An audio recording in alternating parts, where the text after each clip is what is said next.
Hi, everybody. Hi, everybody. Hello. Yes. Okay. So I am sitting between you and drinks. So I will try and make this succinct, provocative, give you something to think about while you are drinking.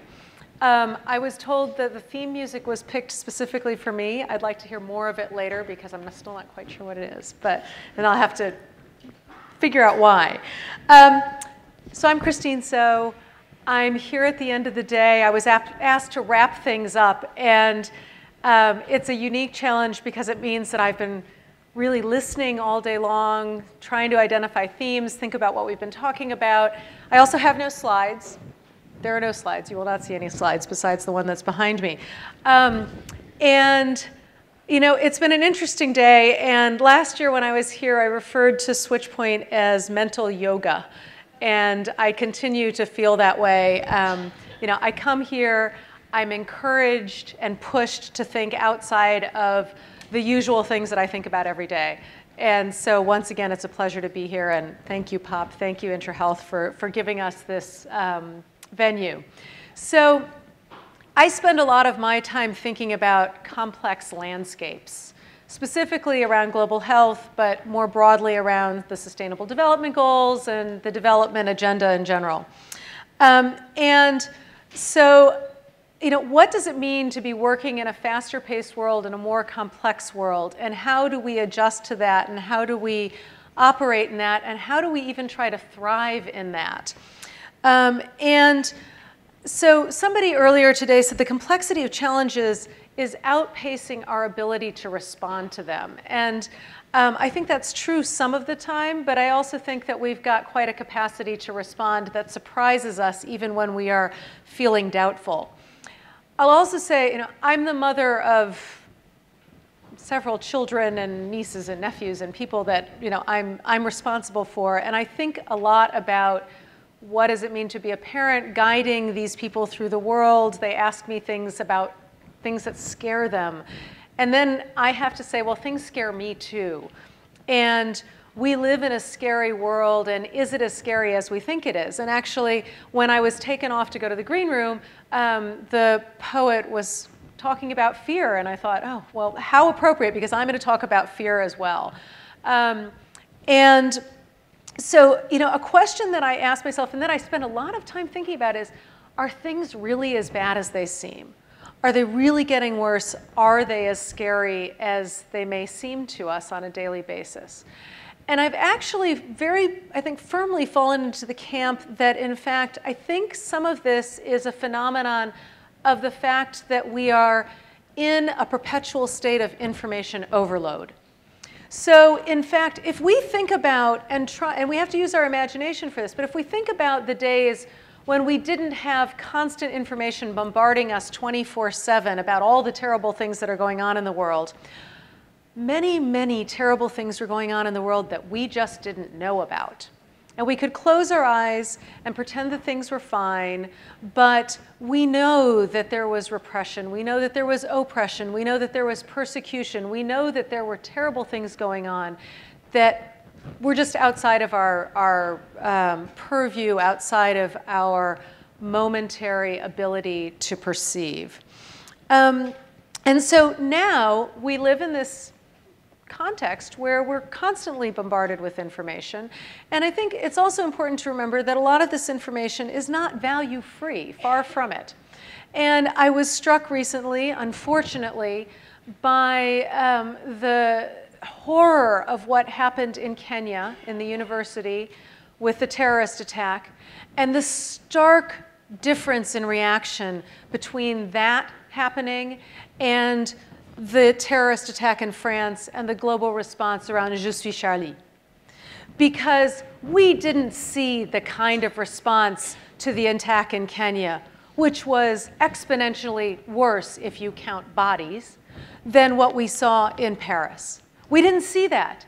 And you have to think, at the end of the day, there is a value message being contained in the kind of information that we are getting, whether it is deliberate or whether it is unwritten or unconscious. There is a value statement in that.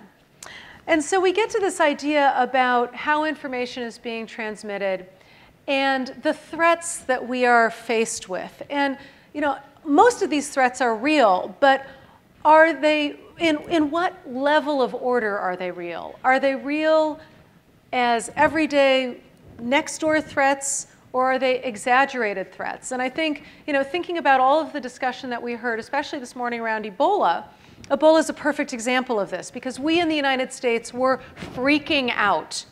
General freak out, panic. Look at our legislators, look at how our governors, look at how our Congress people were reacting to this threat of Ebola, which really was infinitesimal here in the United States, in North America. But in West Africa, it was huge. It was a totally real threat, and it was a very different order of magnitude. So it's an example of how, we have to be thinking about magnitude, we have to be thinking about perception and how we manage that. So going with this theme of Ebola and getting back to this idea of fear, fear becomes a driver. Fear is a driver in our responses. And we, again, have to think about, are our responses proportional to the threat that we perceive and how real or imagined that threat or that threat level may be. And we get back to this idea about information and information quality. And so we may be getting good information quality at some points, and we may have poor information quality at other points. And we also have different levels of where that information is affecting us. So we've got the global level and information that's going around the globe. But also, if we think about, again, the Ebola situation in the 3 most heavily affected countries, thinking about, this morning we had the photojournalist talking about being embedded with ambulance corps and going out and having rocks thrown at them because people perceived and thought that if you got put in the ambulance, you would die. That is a result of poor information. It took a long time with the Ebola response for us to be working at the right level, to start thinking about community and community response and how do we mobilize communities and how do we recognize the threat and the fear that people and their families are feeling and how that affects the way that we respond. And once we started to do that, we started to shift the way that we put together the response. And the response also started to be more effective. So Ebola can really also be seen as a disruptor. We were going along in a trajectory that was going something like this, or maybe something like this, or maybe something like this, and you get to a crisis, and it may be Ebola, it may be an earthquake, it may be the stock exchange crashing, but you get to a disruptor, and that veers us wildly off course, and I think SwitchPoint is one of those disruptors. We like to think of it as a positive disruptor. But that happening veers us off course, and we have to rethink and readjust. But I think one of the other things that we really hear about is how these disruptors make the context ripe for leapfrogging. Again, we heard about leapfrogging earlier today. How do we take a new context and say, okay, we can skip incremental change. We can go from here to here very rapidly because we're going to introduce new technology, new innovation, new information. And by doing that, we're going to make change happen much more rapidly. We can do that in terms of technology and information. We can also do that in terms of behavior change. Because of some disruptor, can we, by working in the right channels and at the right levels and with the right people, actually, again, move us from here to here very rapidly? And it's when I start thinking about leapfrogging and the successful examples that we have of this that I do feel that glimmer of hope. I think, oh, there we go. I do think maybe, in fact, we can come up with solutions, we can come up with responses that are going to take us out ahead of some of these complex challenges that we're faced with. But also, sometimes it's pretty dicey. So coming back to this question of, are things getting worse? I have lots of opinions on this, and I would love to share those with you. But I'm not going to, because you're heading off to drinks. And so what better than to put the question out to you? Are things getting worse? Is it a matter of perception? Is it a matter of how we are organizing our responses? Will we be saved by technology? Can we actually affect behavior change in a way that will get us out ahead of those complexities and ahead of the curve? What I want to leave you with as the last thing to think about is that underlying all of this, and I think that the global health area is the perfect example and probably, well, I'm biased, but probably a great, best example of where this is important. At the end of the day, what underlies all of this? It's people.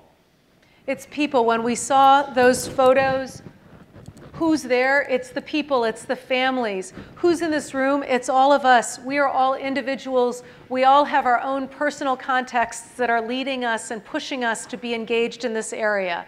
So at the end of the day, when we're thinking about innovation and technology, when we're thinking about how it affects the world that we will live in, when we're thinking about how it affects the area of global health, the one that I spend most of my time on, thinking about those people and how they are involved and how we get them to engage, what kinds of incentives we provide them with to actually get them to commit to change, to accept change, and to move the needle, that, I think, is the true source of hope and inspiration for us going forward. Thanks very much.